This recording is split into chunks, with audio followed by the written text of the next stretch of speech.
행복한 안식일입니다. 여러분 한 주간 많이 고단하시고 피곤하셨죠? 이 안식일 예수님을 만나심으로 말미암아 하나님이 주시는 참된 평안과 쉼을 꼭 누릴 수 있게 되기를 간절히 바라겠습니다.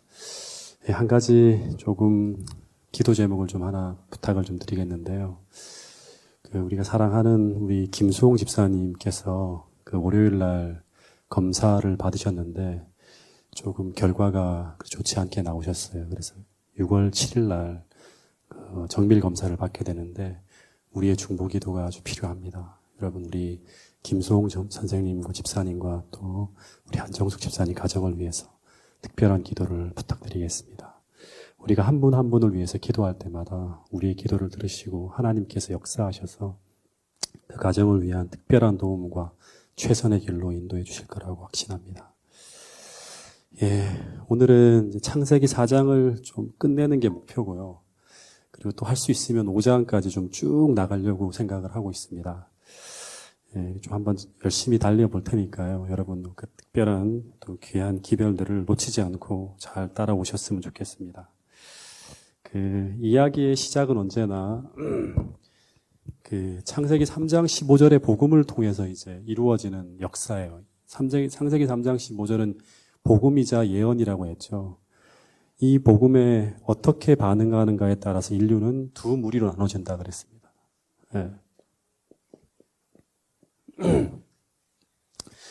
한 무리는 여자의 후손, 또 한 무리는 뱀의 후손이죠. 그죠? 그래서 이후 창세기 4장에서 그 선언의 결과처럼 인류의 두 대표가 등장하는데 한 사람이 가인이죠. 그리고 또 한 사람이 아벨인데 이들은 인류의 두 대표이자 모든 신앙하는 사람들의 모델이에요. 그래서 우리는 가인이나 아벨 이 둘 중에 한 사람의 모습으로 신앙을 하고 있어요. 그리고 이 사람들이 계속 세상의 두 무리로 나눠지는 거예요. 다양한 사람들이 있고 수많은 인종들이 있고 수많은 종교가 있지만 결국에 세상은 두 무리로 나눠질 거예요. 두 무리. 종말의 끝에 가서. 근데 다시 말하면 이 두 무리 중에 가인의 후예는 어떤 사람들인가 하면 은혜 없이 살아가는 신앙인이에요. 은혜가 없이 살아가는 신앙인. 반대로 아벨은 은혜 아래 살아가는 사람들이에요. 날마다 그날의 필요, 그 삶 속에서 벌어지는 모든 일들을 하나님의 도우심을 경험하며 살아가는 사람이에요. 근데 이 모습이 신약 시대에도 두 무리로 나타나죠. 은혜 없이 살아가는 사람들이 누군가 하면 바리새인들, 유대교인들이죠. 신앙을 한다는데 한 톨의 하나님의 은혜도 경험하지 못하고 있어요. 그리고 은혜 아래 살아가는 사람들은 누구였죠? 예수님의 제자들이었죠. 이들이 이제 기독교를 형성하는 거예요. 기독교를. 다시 말해서 교회를 출입하고 말씀을 보고 제사를 드리지만 변화가 일어나는 사람들. 날마다 은혜가 아래 있으면 변화가 일어나겠죠. 그죠? 은혜를 통해서 변화가 일어나는 사람들과 변화가 일어나지 않는 사람들. 평생 교회를 다니지만 하나님의 축복을 통한, 은총을 통한 변화를 경험하지 못하는 사람들. 이런 이야기들이 성경을 보면 계속 나와요. 바리새인의 기도와 세리의 기도도 똑같죠. 은혜 아래 살아가는 사람과 은혜 없이 살아가는 사람. 그 신앙이 왜 그렇게 은혜가 없고 왜 은혜를 받게 되는지를 자세하게 이렇게 여러 가지 어떤 이야기들을 통해서 우리에게 들려주고 있습니다. 그 은혜가 무엇인가 또 생각을 해야겠죠. 하나님과의 바른 관계를 통해서 하늘로부터 오는 새로운 생명이에요. 우리에게 있지 않은 창세기 3장 15절을 통해서 약속한 새로운 생명입니다. 그래서 그리스도인은 새 생명을 날마다 받아서 이 새 생명 가운데서 행하는 사람들이라고 로마서 6장 4절에서 사도 바울은 분명히 이야기하고 있어요. 그것이 바로 무언가 하면 믿음으로 말미암아 살아가는 사람들이 경험하는 거예요. 여러분, 이 하늘로부터 오는 이 새로운 생명이 내 안에 있다면 그 생명은 우리 안에 자라나서 우리를 점점 더 거룩하게 변화시켜서 마침내 우리로 하여금 그리스도를 위해서 순교까지 하는 아벨과 같은 신앙으로 우리를 변화시킬 거라고 이야기하고 있습니다. 반대로 이 생명이 내 안에 없다면 우리 안에는 다른 생명이 자라나게 될 것이에요. 다른 생명이. 그 생명은 사단에게서 온 것으로 마치 가인 안에서 자라고 자라서 마침내 동생을 죽일 만큼 그 증오가 폭발하는 그런 괴물처럼 우리를 변화시킬 거라고 하는 거예요. 이 사람들이 결국엔 어떻게 했죠? 메시아를 어떻게 했죠? 십자가 못 박여 죽였잖아요. 똑같은 모습이 그대로 계속 나타나는 거예요. 예. 그래서 이 두 사람의 품성이 대비되어져 나타나는 거예요. 아벨의 모습에서는 예수님의 모습이 나타나는 것이고 가인의 모습에서는 사단의 품성이 나타나는 거예요. 그래서 이 두 무리, 뱀의 무리와 뱀의 후손과 여자의 후손이 나누어지는 것입니다. 은혜 아래의 삶과 은혜 없는 사람의 삶의 결과로 나타나는 것입니다. 이 두 품성이 두 무리를 형성하고 이것이 종말에는 하나님의 인을 받는 사람과 짐승의 표로 또 구분되어지는 거예요. 결정적으로 마지막에 두 무리가 확실하게 나누어지는 게 뭔가 하면 짐승의 표와 하나님의 인이에요. 예.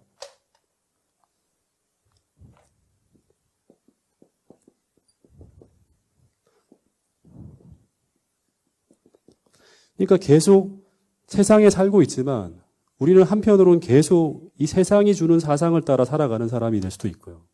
한편으로는 계속 하나님의 은혜를 받으면서 하나님의 사상과 생각과 품성으로 계속 변화되어져 갈 것이라고 하는 거예요. 그래서 이거를 뭐 가라지와 알고 뭐 여러 가지 표현으로 쓸 수 있는 거죠. 전부 다. 여러분, 그래서 오늘 내가 어떤 신앙의 자세로 살아가고 있는지, 내가 날마다 하나님의 은혜 아래서 하나님의 은혜를 경험하면서 살아가고 있는 사람인지, 아니면 교회를 다니고 있지만 전혀 은혜를 받지 못하는 하나님의 어떤 그런 특별한 접촉이나 어떤 은총도 경험함 없이 계속 내 힘으로 살아가고 있는 것은 아닌지 우리 자신의 신앙의 삶을 자꾸 점검해 보아야 한다고 하는 것입니다. 그럼 이제 오늘의 이야기는 이 가인이 동생을 죽인 후에 이 가인이 어떻게 되었는지 그 다음 이야기를 좀 읽어볼 텐데요. 그 창세기 4장 16절부터 17절 이야기를 한번 읽어보겠습니다. 16절부터 17절. 가인이 여호와 앞을 떠나서 에덴 동산 놋 땅에 거주하더니 아내와 동침하며 그가 임신하여 에녹을 낳은지라. 가인이 성을 쌓고 그의 아들의 이름으로 성을 이름하여 에녹이라 하니. 이 에녹은 이 창세기 5장에 나오는 그 에녹이 전혀 아닙니다. 이름은 같지만 다른 사람이에요. 가인의 후예입니다. 그 동생을 죽인 후에 가인은 16절에 보면 하나님을 떠났다고 했죠. 하나님을 떠났다 그랬습니다. 그래서 찾아간 곳이 어디예요? 놋 땅이라고 했죠. 근데 그곳에서 가인은 하나님을 떠난 후에 제일 먼저 한 게 뭐예요? 제일 먼저 한 게 뭐죠? 성을 쌓았다고 했죠. 이 성을 쌓았다고 하는, 이 성이라고 하는 것이 이제 그 도시를 만들었다고 생각하면 돼요. 이 바벨탑도 바벨탑이 아니라 바벨성이에요. 사람들이 다 모여 사는 도시를 만드는 거예요. 성을 쌓았다는 것은 어떤 의미인가 하면 성을 쌓았다는 것은 자신의 안전을 도모하는 거예요. 왜 안전을 도모하는가? 하나님의 은혜가 사라진 마음에는 언제나 무엇이 있는가 하면 두려움이 있어요.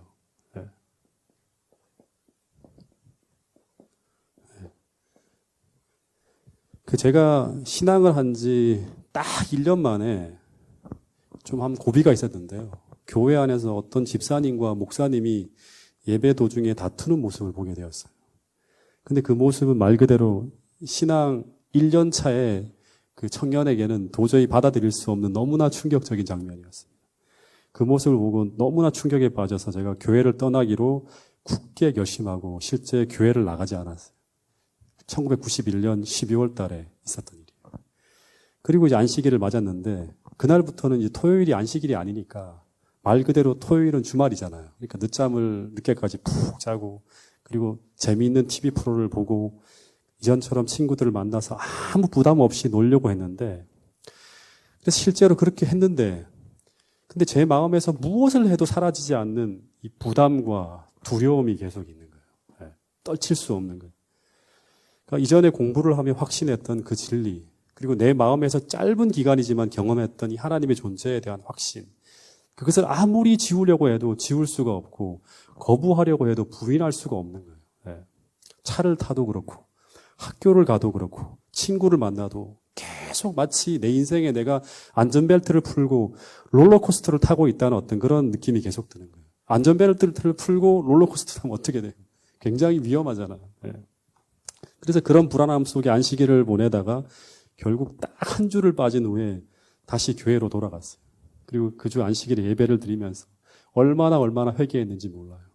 그래서 제가 그때 확신했습니다. 내가 하나님의 은혜 없이는 살 수 없는 존재이구나. 내가 하나님의 은혜를 떠나서는 살 수 없는 사람이 되었구나 하면서 한편으로는 감사한 마음이 들기도 했습니다. 여러분, 가인은 하나님의 존재하심을 부인할 수 없는 사람이죠. 그죠? 예. 그는 하나님의 존재의 증거인 에덴 동산을 계속 바라보면서 평생을 살아간 사람이에요. 그 에덴 동산을 지키는 하나님의 임재의 상징인 쉐키나의 영광과 그리고 하나님의 좌정하심의 증거인 그룹 천사의 광경을 계속 그 장소에서 바라보면서 어떻게 하는가 하면 죄를 지으며 살고 있는 거예요. 하나님의 뜻을 거역하며 도전하며 살고 있는 사람이 바로 누군가 하면 가인이라는 사람이었어요. 그래서 가인에겐 늘 두려움이 있었겠죠. 스스로 무언가 안전책을 만들어 가야 하는데 그 결과가 바로 뭔가 하면 성을 쌓는 거예요. 성을 쌓는 거. 그래서 이 에녹성이 자식의 이름을 따라서 에녹성이라고 이름을 지었는데 이 에녹성이 나중에 무슨 성으로 바뀐다? 바벨성으로 가는 거예요. 이 바벨탑도 뭐예요? 바벨성도. 하나님이 홍수로 멸망시키면 절대 우리는 망하지 않겠다는 그 안전책으로 세워진 게 바로 뭔가 하면 바벨탑이에요. 스스로의 안전을 도모하는 거예요. 그래서 하나님을 떠난 인간들은 끊임없이 불안과 두려움 속에서 스스로의 힘과 노력으로 안전을 추구하기 위해서 하나님의 돌보심의 대체물들을 계속 만들려고 한다고 하는 것입니다. 그리고 그 쌓은 성에서 이 도시라고 할 수 있겠죠. 이제 가인의 후예들이 살아가는데 그 인물들의 행적이 쭉 나오는데 그것을 좀 간략하게 좀 한번 살펴보도록 하겠습니다. 먼저 20절에 보면 이제 누가 나오는가 하면 누가 나오죠? 20절에 보면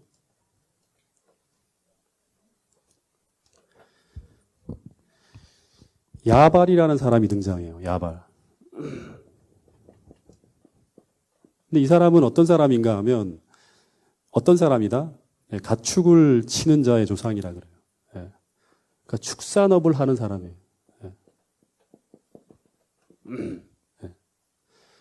그러니까 이 말은 이제 가축을 치는 사람들의 조상이 되었다고 하는 이 말은 그 사람들의 하나의 모델, 조상이라는 말은 그런 사람이 되었다고 하는 거예요. 이 말은 집에서 몇 마리씩 가축을 키우는 것이 아니라 많은 가축들을 소유한 거대한 농장주, 그런 사람의 시조가 되었다고 생각하면 됩니다.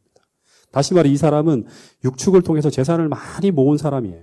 기업인 같은 사람이에요. 이 야발이. 당시 시대에. 그리고 21절에 보면 이 야발의 아우가 누구예요? 이름이? 이름이 참 희한하죠. 유발입니다. 유발. 근데 이 유발이라는 사람은 어떤 사람인가 하면 수금과 퉁소를 잡는 사람이라고 하는 거예요. 수금과 퉁소를 잡는 사람이라는 건 뭐예요?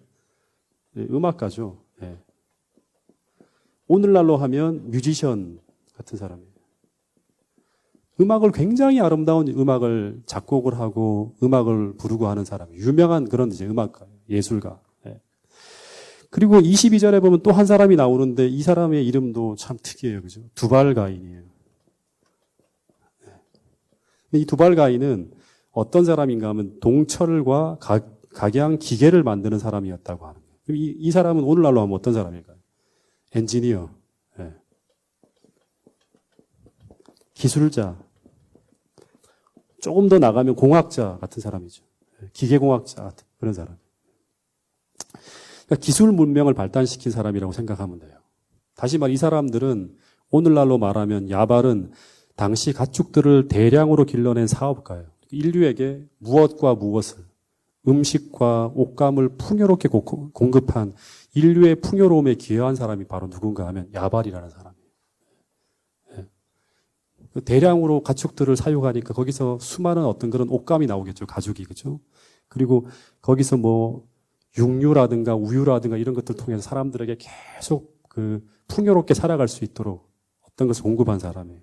그리고 두발가인은 기계 문명의 편리함과 기술 발전에 기여한 사람이고, 그리고 유발은 음악의 풍요로움을 통해서 인류 문화 발전에 기여한 사람이에요.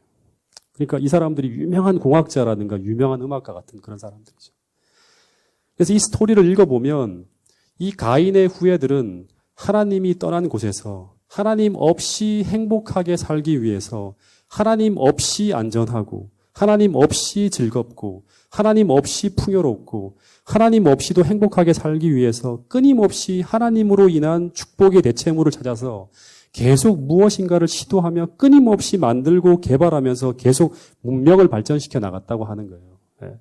이것이 오늘날의 도시 문명이라고 할 수 있는 거예요. 오늘날. 예.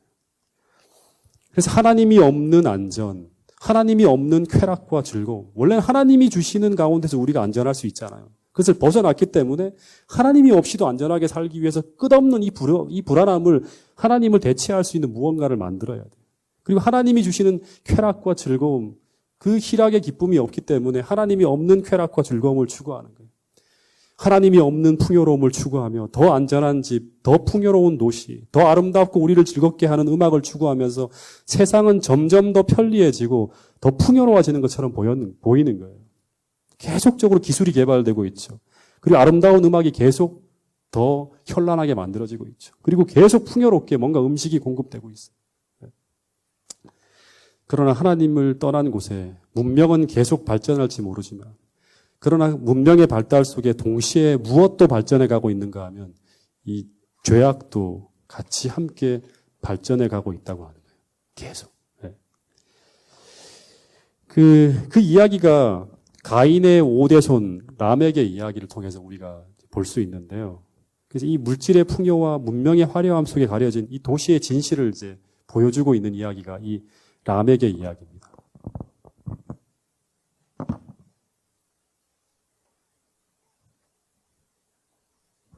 제가 좀 열이 많은가 봐요. 굉장히 덥네요. 네. 그래서 하나님을 떠난 이 도시가 어떤 도시인지 겉으로는 높은 건물이 올라가고 화려한 네온 사인이 빛나고 엄청난 기술 문명의 찬란함이 나타나지만 사람들은 술 마시고 춤추고 노래를 부르면서 마치 너무나 행복한 것처럼 소리를 지르지만 그러나 무엇을 해도 공허하고 무엇을 해도 허전하고 무엇을 해도 허무하고 무엇을 해도 답답한 거예요. 그렇죠? 우리가 마치 그 스포츠 게임을 보고 그러면서 뭔가 잊고 행복하고 막 환호성을 지르고 막 하지만 결국에는 그것이 끝난 다음에 오는 어떤 그런 이 충만함은 없잖아요. 그죠?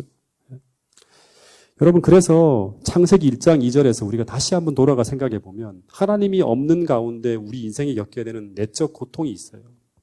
그 세 가지 단어가 바로 뭔가 하면 뭐였죠?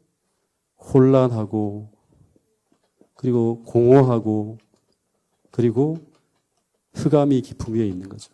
네. 어둠이에요. 네. 그래서 하나님 없이 흘러가는 인류는 더 공허해지고, 더 황폐해지고, 더 잔인해지고, 더 어두워지면서 종말을 향해 쭉 달려가는 거예요. 그래서 이 도시의 겉의 화려함 속에 감추어지고 가려진 그 도시의 참상을 이제 라멕의 이야기를 통해 보여주는데, 먼저 19절에 보면 라멕은 자신을 위해서 어떤 일을 했는가 하면 첫 번째는 두 아내를 두었다고 합니다. 한 아내가 아니라 두 아내를 두었다고 하는 거예요. 일부 다처를 하는 최초의 인물이 바로 누군가 하면 이 라멕이라는 사람이에요. 근데 이 아내의 이름들이 참 재미있어요. 이 두 아내의 이름이 하나는 뭐예요? 아다라는 이름이 있고 또 하나의 이름은 뭐죠? 실라라는 이름이에요. 실라. 네. 근데 이 이름들의 의미가 어떤 의미인가 하면 이 아다라는 이름의 뜻은 즐거움, 장식품이라는 의미예요. 즐거움, 장식품. 그리고 실라라는 이름의 의미는 그림자 혹은 짤랑거림 이런 의미라고 합니다. 네. 그러니까 이 이름은 라멕에게 여자들이라는 것은 어떤 대상이다? 쾌락의 대상, 즐거움의 도구, 그리고 장식품이라는 의미예요. 더 이상 사랑의 대상도 돕는 배필도 아닌 거죠. 네. 뿐만 아니라 심지어 그 22절에 보면 이 두발가인의 누이의 이름이 뭐로 등장하는가 하면 나아마라는 이름으로 등장하고 있어요. 나아마. 이 나아마라는 이름의 의미는 뭔가 하면 쾌락이라는 뜻이에요. 쾌락. 즐거움 이런 의미예요. 그러니까 다시 말해 이 이름들은 당시 사회의 성적 문란함을 보여주는 단어들입니다. 그러니까 이 창세기 6장 홍수 직전의 세상의 모습이 이제 어떻게 변해가는가 하면 겉으로는 굉장히 화려하게 변해가요. 오늘날 이 세상하고 똑같죠. 굉장히 풍요롭고 아름다운 음악이 흐르고 그리고 기술 문명은 계속 발전하면서 온갖 편리한 도구들이 계속 만들어지고 있죠. 4차 산업혁명하면서 그렇죠. 그렇지만 내적으로는 계속 성적으로 더 문란해지고 타락해가고 사랑이 식어가는 거예요. 예. 그 심지어 23절에 보면 이 라멕이 자신의 아내들을 향해서 시를 지었어요. 이게 인류 최초로 나오는 시래요. 그 시의 내용은 너무나 충격적입니다. 이런 내용이에요. 23절부터 보면 내가 나의 상처를 인하여 내가 상처를 받았는데 내가 그것을 참을 수가 없어서 그 상처를 준 사람을 복수하여 어떻게 했다? 죽였다고 하는 거죠. 예. 가인의 모습이 더 증폭되어 나타나고 있죠. 분노가 참을 수가 없는 거예요. 그리고 나의 상함으로 말미암아 다시 말하면 내가 큰 상처를 받았다는 거예요. 어떤 공격을 받았는데 그것으로 말미암아 내가 어떻게 했다? 소년을 죽였다고 하는 이 이야기를 찬양하듯이 시를 지어 노래를 부르고 있습니다. 그래서 이 말은 뭔가 하면 나를 건들기만 하면 내게 상처를 준 그 사람을 복수해서 죽여먹일 것이라고 하는 것이 시를 통해서 쓰여지는 거예요. 그 당시의 시예요. 네. 그러면서 라멕이 뭐라고 또 마지막에 말을 하는가 하면 시를 통해서 만약 가인을 위하여는 벌이 몇 배라면 7배라면 자신을 위하여는 벌이 몇 배가 된다? 77배가 된다고 하는 거예요. 이 말이 무슨 말인가 하면 하나님이 가인을 그렇게 사람을 죽였어도 그 가인을 건들면 어떻게 한다? 내가 그 사람에게 7배의 벌을 내릴 거라고 하는 이 말을 하는 것이 자기에게도 적용해서 나를 누군가 건든다 그러면 나를 어떻게 한다? 77배나 하나님께서 벌을 줄 거라는 이런 얘기를 하고 있는 거예요. 이 말은 무슨 말인가 하면 친동생을 죽인 가인조차도 하나님께서 살려주셨는데 하물며 원수를 복수하기 위해 살인한 나는 당연히 보호되어져야 한다는 이런 말을 하고 있는 거예요. 이 시는 우리로 하여금 무엇을 생각하게 하는가 하면 당시 시대의 사람들은 하나님의 죄인에 대한 자비와 오래 참으심을 죄에 대한 관용하심으로 생각하고 있는 거예요. 이런 사상이 퍼져가면 죄를 막을 수가 없죠. 오늘날 대부분 신앙하는 사람들이 이런 생각을 해요. 내가 잘못한다 하더라도 하나님은 자비로우시고 사랑이 많으신 분이기 때문에 나를 용서할 수 있어. 이게 바로 뭔가요? 김학이라는 사람이 교회를 다니면서도 그런 엄청난 음란한 짓을 하면서 하게 만들었던 하나의 신학이죠. 예. 여러분 당시 시대에 가인으로부터 시작된 이 죄악의 정신이 시대를 흘러가면서 계속 증폭되어지고 확장되어지고 나타나고 있다고 하는 거예요. 그 끝은 무엇인가 하면 성적 부도덕과 분노와 폭력으로 가득 찬 세상을 만들고 있는 거예요. 세상 사람들이 여호와로 인한 기쁨을 발견하지 못하니까 죄악으로부터 오는 성적 쾌락으로 가득 차 있는 거예요. 그 대체물이 필요한 거예요. 그리고 마음의 괴로움과 고통을 은혜의 복음으로 해결하지 못하니 사람은 더욱 잔인해지고 분노와 살인과 폭력으로 가득 찬 모습이 바로 무언가 하면 세상이 멸망하기 직전 노아홍수 당시의 세상의 모습이라고 하는 거예요. 죄악의 마음을 복음으로 해결하지 못하는 거죠. 딱 오늘날의 모습이죠. 그죠? 오늘날. 교회의 모든 모습들이 오늘날 세상의 모든 교회들이 복음으로 말미암아 경험되어지는 그 여호와로 말미암는 기쁨과 복음으로 말미암아 변화되어지는 그 은혜를 누리지 못하고 살아가고 있기 때문에 세상은 계속 더 내리막길을 향해 가고 있는 것입니다. 이것이 죄가 지배하는 세상의 본질이고 이것이 하나님의 은혜가 사라진 세상의 참모습이라고 하는 거예요. 이것이 세상이 멸망하기 직전 홍수 직전의 세상의 모습이라고 하는 것입니다. 창세기 6장 11절을 보면 6장 11절 한번 펴보세요.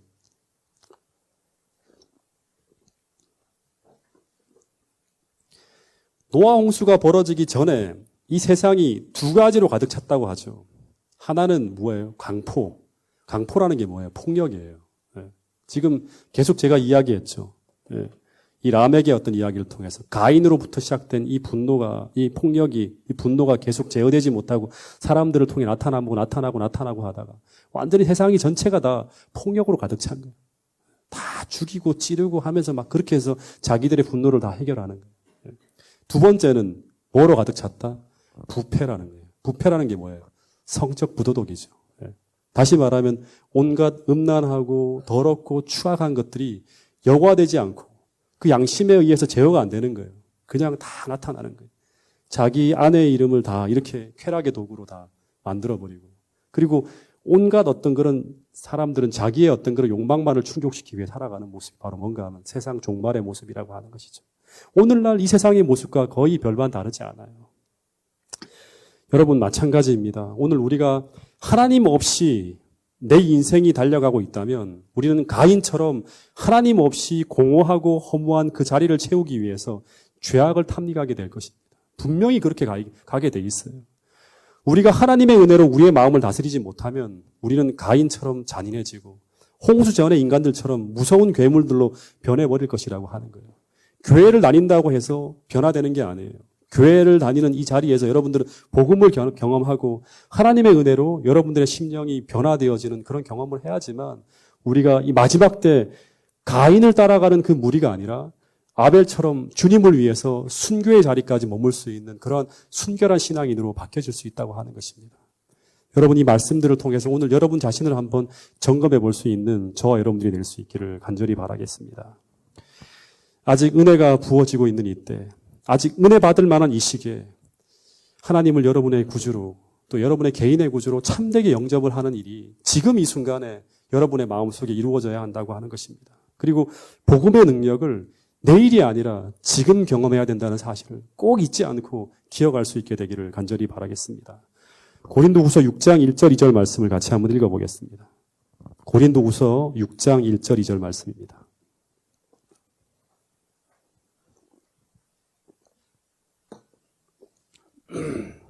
고린도후서 6장 1절 2절 같이 읽겠습니다.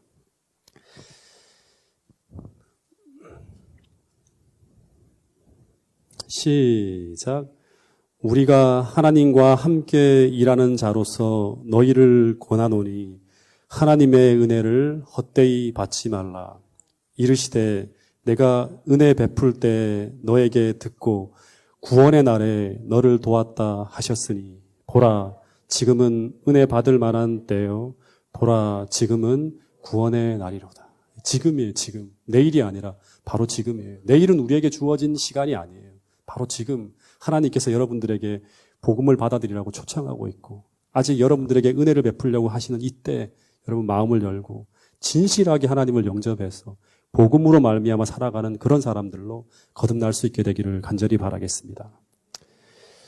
그래서 또 하나 이제 여기서 가인의 족보가 다 끝났고요. 가인의 후예들에 대한 얘기가 끝났고 이제 4장 25절부터 보면 5장까지 이야기가 뭔가 하면 여자의 후손의 이야기에 족보 이야기가 쭉 나옵니다.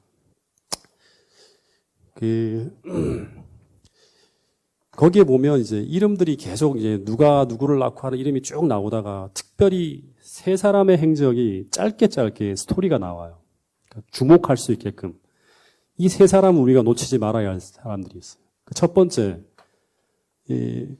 여자의 후손의 첫 번째로 등장하는 사람이 가인, 아벨은 죽었으니까 아벨의 동생이 다시 태어나는데 그게 누구죠? 셋이라고 하죠. 이런 이름들은 이제 나중에 우리가 퀴즈 대회를 하거나 시험을 칠 때 꼭 제가 물어보겠죠. 그죠?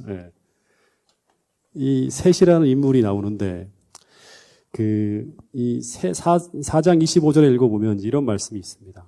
아담이 다시 자기 아내와 동침하며 그가 아들을 낳아 그의 이름을 셋이라 하였으니 이는 하나님이 내게 가인이 죽인 아벨 대신에 다른 씨를 주셨다 함이며 26절에 보면 셋도 아들을 낳고 그 이름을 어떻게 했다? 에노스라고 지었는데 이 에노스를 태어나고 난 다음에 그 다음에 무슨 말이 나오는가 하면 이때 사람들이 비로소 어떻게 했다? 여호와라는 이름을 불렀다고 하는 거죠. 여호와 하나님의 이름을 불렀다고 하는 거예요. 이게 무슨 말인가 생각을 해야겠죠. 여호와 이름을 불렀다는 이 말은 사람들이 공중 예배를 드렸다고 하는 거예요. 공중 예배를. 성경에 보면 하나님의 이름을 부른다는 말과 예배한다는 말이 같이 연동되어 등장하는 성경절들이 참 많아요. 그러니까 하나님의 이름을 불렀다고 하는 말은 이걸 이제 예배를 드린다고 하는 거예요.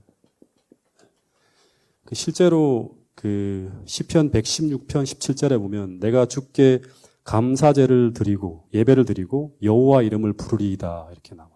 예배와 하나님의 이름을 부르는 게 같이 등장하는 거예요. 스바냐 3장 9절에도 그때 내가 열방의 입술을 깨끗게 하여 그들로 다 나 여호와의 이름을 부르며 하나님의 이름을 부른다는 건 뭐예요? 예배하는 거예요. 그죠? 일심으로 섬기게 하리니 예배하게 하리니 한 마음으로 하나님을 섬기게 하겠다.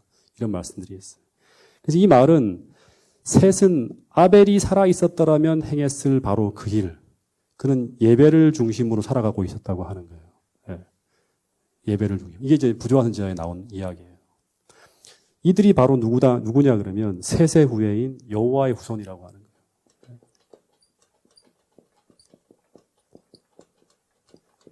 거예요. 예.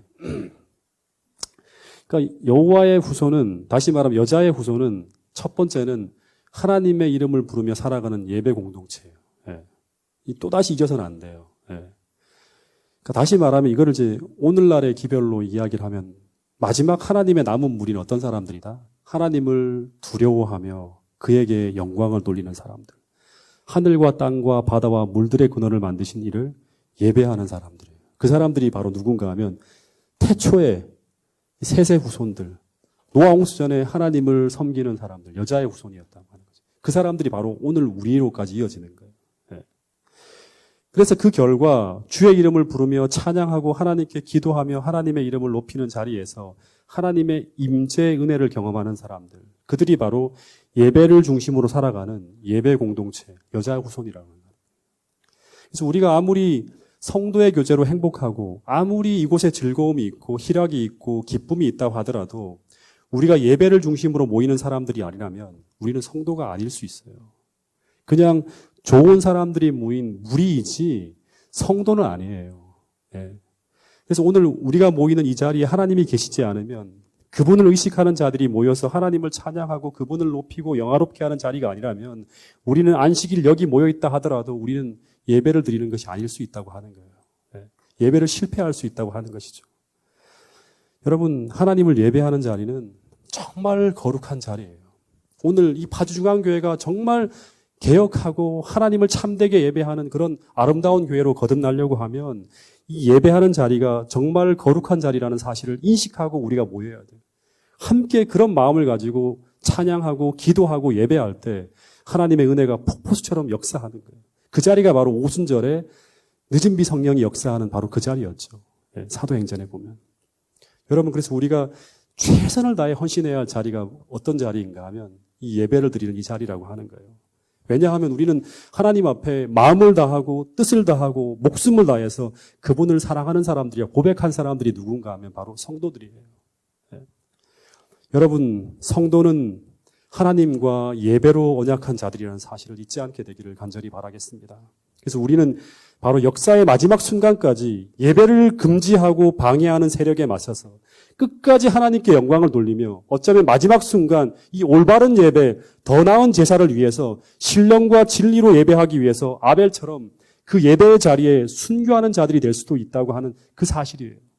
그런 사람들이 바로 누구인가 하면 바로 여자의 후손, 하나님을 진정으로 예배하는 예배 공동체에 속해 있는 우리라고 하는 사실입니다. 여러분, 그런 마음을 가지고 오늘 주님 앞에 나오실 수 있는 여러분과 제가 될 수 있기를 간절히 바라겠습니다. 그런 사람들에게 하나님은 특별한 은혜를 부어주셔서 여러분의 삶의 문제를 해결해 주시고 하나님의 도와주시는 그 은혜가 폭포수처럼 쏟아지는 그런 어떤 은혜스러운 열매들이 여러분의 삶에 분명히 나타날 것이라고 저는 확신합니다. 두 번째, 이 한 사람만 더 이야기하고 좀 정리를 하겠습니다. 시간이 많이 흘러갔는데 한 5분 정도만 더 이야기를 하도록 하겠습니다. 이 셋의 후손의 이야기가 계속 이어지면서 특별히 모세를 아주 감동시킨 또 한 인물이 등장하는데 그 사람이 누구인가 하면 에녹이라는 사람입니다. 에녹. 족보 이야기만 쭉 하다가 이 에녹 이야기에 들어가서는 갑자기 모세가 이런 이야기를 합니다. 에녹은 65세에 무드셀라를 낳은 후에 300년을 하나님과 동행했다고 합니다. 그리고 24절에 보면 에녹이 하나님과 동행하더니 하나님이 그를 데려가심으로 그가 세상에 있지 않았다고 합니다. 다시 말해서 에녹은 살아서 승천한 사람으로 기록되어지고 있습니다. 네. 근데 이제 여기서 하나 좀 우리가 돌아가기 전에 마지막으로 생각해야 될 게 뭔가 하면 하나님과 동행한다고 하는 게 뭘까요? 네. 네. 우리는 마지막 때 하나님과 동행하는 사람이 되어야 돼요. 끝까지. 어린 양이 어디로 인도하든지 하나님과 동행하며 따라가는 사람. 그곳에 하나님의 은혜가 역사하는 거예요. 그래서 믿음으로 말미암아 살아가는 그 사람들은 하나님과 동행하는 사람들이에요. 그곳에 하나님의 은혜가 역사하는 것입니다. 이 동행했다는 말은 하나님과 어떻게 보냈다는 말일까? 이 말이 어떤 의미인지를 설명해 주는 이야기가 성경에 딱 한 군데 나와요. 혹시 설교를 기억하시는 분들은 기억할 수 있을 거예요. 제가 대예배를 하는 가운데 히브리서 11장의 믿음의 영웅들의 이야기를 하다가 11장 5절에 보면 거기에 에녹에 대한 이야기를 하죠. 근데 에녹은 어떤 사람이다? 별명이 하나 붙었죠. 에녹은 어떤 사람이다? 믿음으로 하나님과 동행했는데 그 사람의 별명이 무엇이다? 하나님을 기쁘시게 하는 자.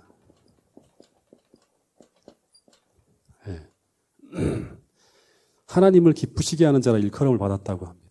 여러분, 하나님과 동행하는 사람은 하나님을 기쁘시게 하는 것이 그의 삶의 중심 목적이 된 사람이에요.